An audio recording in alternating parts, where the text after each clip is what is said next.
just so fantastic to see it on the big screen. So just really congratulations, all of you. So I do have a few questions, and I'm going to just make sure that we leave some time for the audience. So maybe like 15 minutes or so questions, and then we'll have 5 minutes of audience. So do think of some questions, guys. I hope you're all feeling really Christmassy now as well. I certainly am. I'm ready for it. And it really evokes that mood, So I suppose, Michael, where did it looked like there was that long gestation period, almost like, from its concept and all those names at the end. I was wondering, are these children that came along in the kind of, from the kind of concept to delivery? How long did that take, and where did the story come from? We shortly after we finished our last short film, David and I were in a bar in Huddersfield, of all places, and David was saying, "What should we do for the next short film?" And I said, "Well, let's do a feature." And then David said, "Well, what about?" And I was like, "Well, let's just, because one of my guilty pleasures is like anything paranormal, ghost adventures and things like that." So I said, "Well, let's do like a ghost story set at Christmas time with a medium and a skeptic." And that was kind of it. It was born over a couple of drinks in a pub, and then we worked on the story together, and then I went away and wrote the script, and then we went through the long and arduous task of raising the money to make the film, and then we made the film in 3 blocks because of the sort of cash flow situation. We shot in, we had to get all the exteriors in York at Christmas time, obviously, to make it look so nice, and make it look much more expensive than it was. And then we did that first. Then we shot all the Lake District stuff in February, so dodging hurricanes and things. It was quite a tricky shoot, to be honest. And then we did all the interiors in May of that year, and a lot of the other York scenes. So all those interiors were actually done it was about 25 degrees outside, and we were hanging Christmas trees. It's very, very hard to find a Christmas tree in May. We did it for October, but yeah, May would be tricky. I was thinking about you guys actually, through those scenes, because it was clearly shot in the winter, so you must have been cold out there. There was a lot of time out in the cold. David, so I mean, you said you've made shorts together before, but it's a big leap, isn't it, to making a feature film? And as producer, was that a large part of your job to kind of like get that funding together too? I think the reason Mike says that his origin story was in a pub is because he probably knew he needed a few pints down me to agree to make that leap from the short to feature, because it's just exponentially more expensive, more difficult, more stressful. I think I've read somewhere about like a reference to the kind of gatekeepers of funders, and somehow you managed to get through the gate, or past the gatekeepers. It was kind of by the seat of our pants a lot of the time. It felt like all kinds of challenges and obstacles, and none less than financially, because I think even into that 3rd block, we didn't quite. We weren't sure if the funds were going to take us right through. So what was that time period then, from that concept, conception to? Conception was Christmas. It was actually around Christmas time, 2018. 19. Right. No, it wasn't, because it was after my last job as a director's assistant, so that was late 2018. Oh, so that was when they. That was the year of what I've idea. been telling everyone. And then it maybe took us about 6 months to actually get the script somewhere that we were happy with it, and then it took us about a year to get all the finance together, and then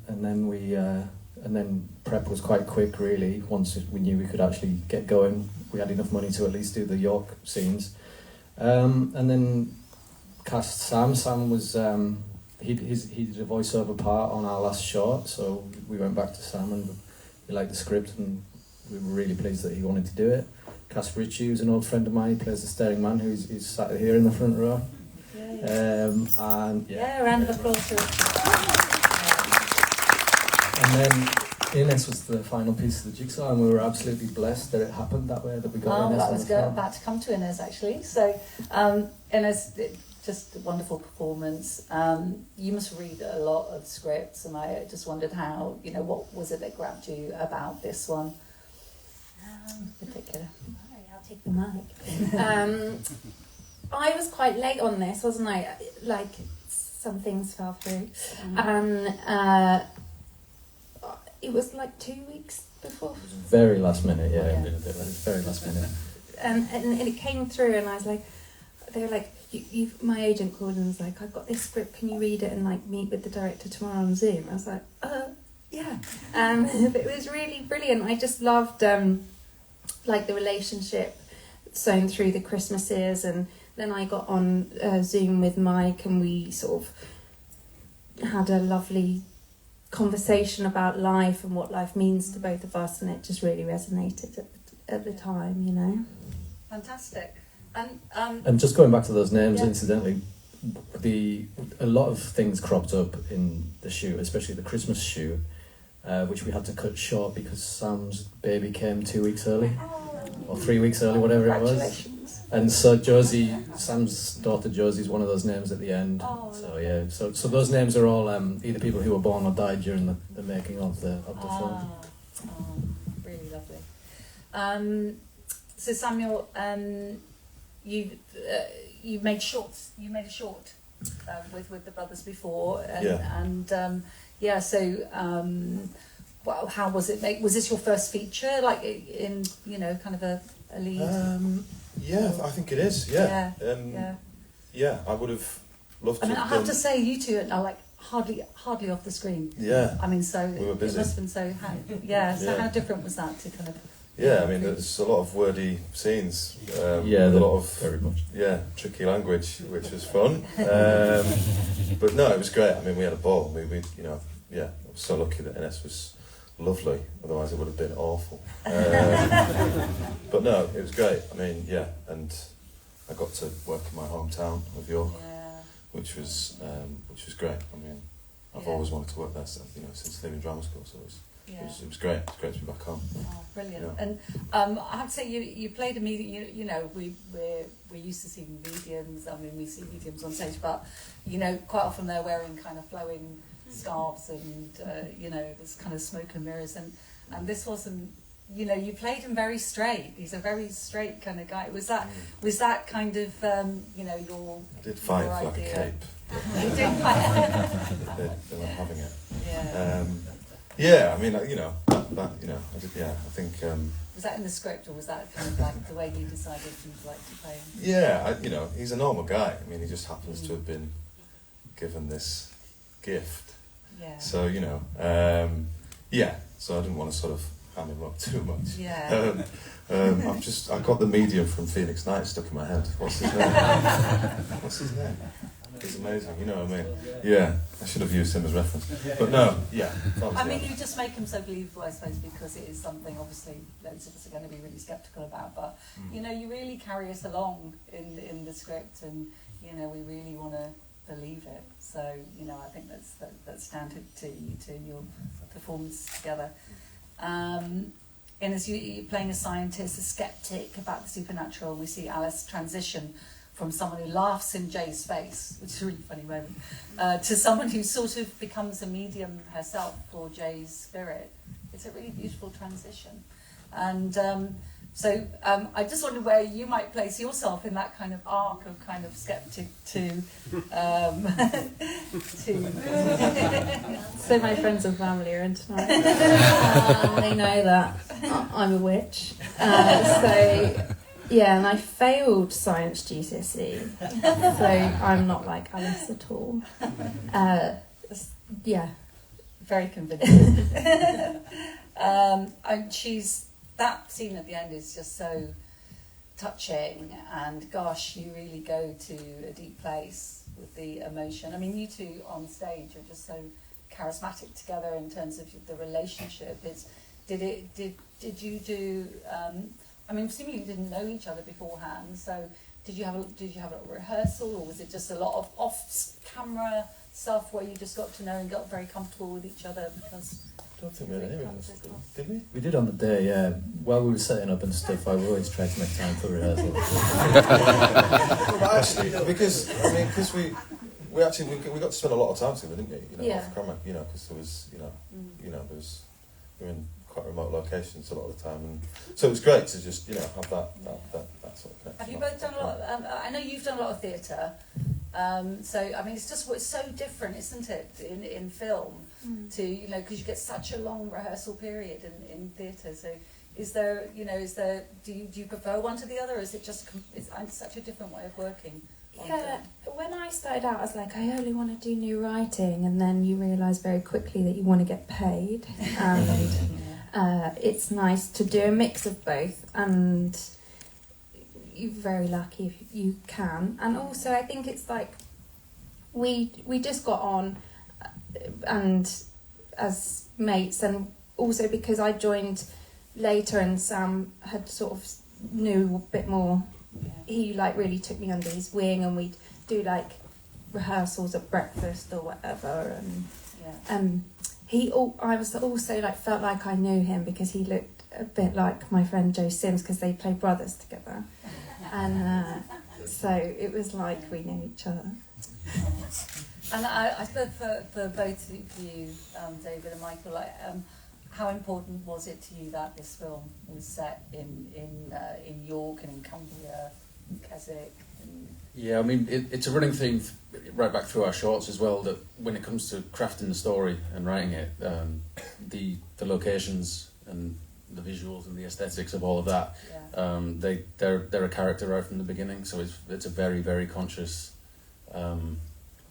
finely honed process of making sure that what you're going to be seeing up on the big screen carries everything else that's going on in the story. So yeah, very important. And we always do try to get some of every film back to our native Cumbria in the Lake District, and it was a delight to be able to do that. And the place has meant a lot to us. Mike studied in York at uni back in the day, and I mean, and happily Sam was it's his hometown as well. And everybody got to come up to Clercq on that block. That felt like, I mean, weather aside, it felt like a little bit of a holiday for everybody. It was just a beautiful time, yeah. And I understand the locals were very pleased to have you there, and I think it became the talk of the town when we were based in Clercq that there was this film going on, and it was. Do you remember going out for dinner? That was a funny evening, and the locals suddenly realised who was in town. They got very excited, some of them, didn't they? Yeah, they did. Yeah, it was nice. And it was well received. We had 3 sold out screenings in Clercq earlier in the year, and all the locals really enjoyed. The UK premiere was there. Premiere. Yeah. Oh yes, because your world premiere was in Manhattan. Yeah. In Manhattan, yes, of course. I mean, I could go on. Oh, I do have one last question before I hand it over to you guys. There is a bit of a thing that when people make supernatural films, that kind of supernatural things can kind of happen, offset. And I was wondering, did you have any stories about anything? Especially with all that. He can tell the stories, but I will just caveat his stories by saying that they weren't just props; they were working bits of kit. They were ghost hunting devices. Quite serious kit. And the SLS camera, the thing that has stickmen on it. I was playing around with that. We stayed in that house actually. The house that we shot in York it doubled as accommodation for David and myself and Richie, and we were shooting nights. We were generally shooting from sort of 3-4 o'clock right through to 3-4 o'clock in the morning, and so I had the sort of morning to familiarise myself with that bit of kit. And I was in the room I was staying in playing around with it. And I just it's got it all set up, and I panned it around, and there on the stool, there's a little stool by a sort of dressing table, was a stick figure sat there, just looking at me. I just got a shiver. And once the crew got wind of this, almost every time we wrap, somebody would be grabbing a bit of kit and running off to some part of the house. And I mean, it was a very occupied house. And then when we actually shot the scene, the very last shot of the SLS camera, the screen, when the stick figure disappears, that was an actual stick figure in the room that just disappeared on camera, and so we thought we've got to use that in the shot. Wow, you've got to get that out there. That will people, come to see it for that as well. Any questions from the audience? Anyone like to ask a question? What was in the box? Yeah, that's always the first question. What was in the box? Oh, what was in the box? I mean, Richie's character is like a demonologist, and he's it's kind of hinted at in. It's never really fully, like, there's a few things that we just left hanging without full explanations, and obviously that's one of them. And obviously it's a bit of a trope, not just Tarantino. He stole it from Louis Buñuel, and it's been a trope for long before Pulp Fiction. But I'm a massive Tarantino fan. I'm not knocking him at all. And so his character, the demonologist, at one point when he's bumps into Jay in the town square, and he says the psychopomp is coming. I need that key. The psychopomp is essentially a sort of supernatural being that's coming to take a dead person's soul shortly after them having died, but he's kind of taken precautions prior to that, but he can't really move on until all that's remedied. That is the answer. That's what we thought. That's what we had in mind when we were writing it. But in real life, it was like a light and a battery. Just ask all of you, do you actually, two-part question, do you believe in ghosts, apparitions and that sort of thing, and particularly the actors who had to play the role? And secondly, how much was the use of music deliberate throughout the whole film, because that was very interesting indeed. So the first question was, do the actors believe in ghosts, essentially, and the second one was about music, so I'll let the actors talk about their beliefs. I mean, I'll side with Alice a little bit on this one. I think I do. I like the idea that we leave and come back as some sort of spirit animal. That's sort of my Slow Loris. Yeah, exactly. Yeah, exactly. But yeah, I like to believe in that. I mean, my imagination could run away with myself if I think about it for too long. But I've never had any interactions with ghosts, so I guess I'm a little bit sceptical. Although, just to add to that story about the stick man, so obviously I grew up in York, and I sort of grew up on the stage at York Theatre Royal, and the stage doorman, when I was about 12 playing an urchin in My Fair Lady, and the stage doorman told me this story about how he stayed overnight in the theatre because there was building work going on, and there's a very famous the theatre ghost in York Theatre Royal is called the Grey Lady, and he told me that as I was about 12, and I sort of believed in ghosts for a little bit because of that, but that sort of stuck with me, and that sort of. But other than that, I've had no interaction whatsoever with spirits. And York's one of the most haunted cities. York is, yeah. You couldn't have picked a better location, really, could you? So. What was the other part of the question about music? But what about Inès? Music, I'm sure. yeah. Inès, what's your views? I probably side more with Jay's character. Yeah. I not like the story around ghosts, but I guess I believe in like energy, and that we're sort of everything, and then everything gets put back into the earth, and then you regenerate. That's what I believe. Like I said, Michael's a massive believer, so it was kind of yin and yang. It's just always intriguing. He's the like Ghost Adventures nut, and I'm an anthropologist as well, so I suppose maybe I was prodding in the Alice skepticism a little bit. It's very interesting in it, you know. I mean, I've seen that is all there. Yeah, that's all. You can Google all that. It's all been stolen off the internet. Yeah. To answer, I think to certain degrees we all believe. And the other question was about music. Yeah, so the music, like John Dawes, a talented composer. He did our short films, and he's like, he just creates these beautiful pieces of music that are really cinematic. And so I always knew I wanted John to do some score for the film. And he started working on the music before we'd even started shooting, really, just off the basis of the script, because that's kind of how he likes to work, a bit like that. Rather than compose to images, he'd rather compose to the story. And he took the Gabriel's Message theme, that piece of music, which is a real piece of music, an 800-year-old Bavarian song, which Sam beautifully sings. There's so many verses in that song. Actually, Sam, I haven't told you this.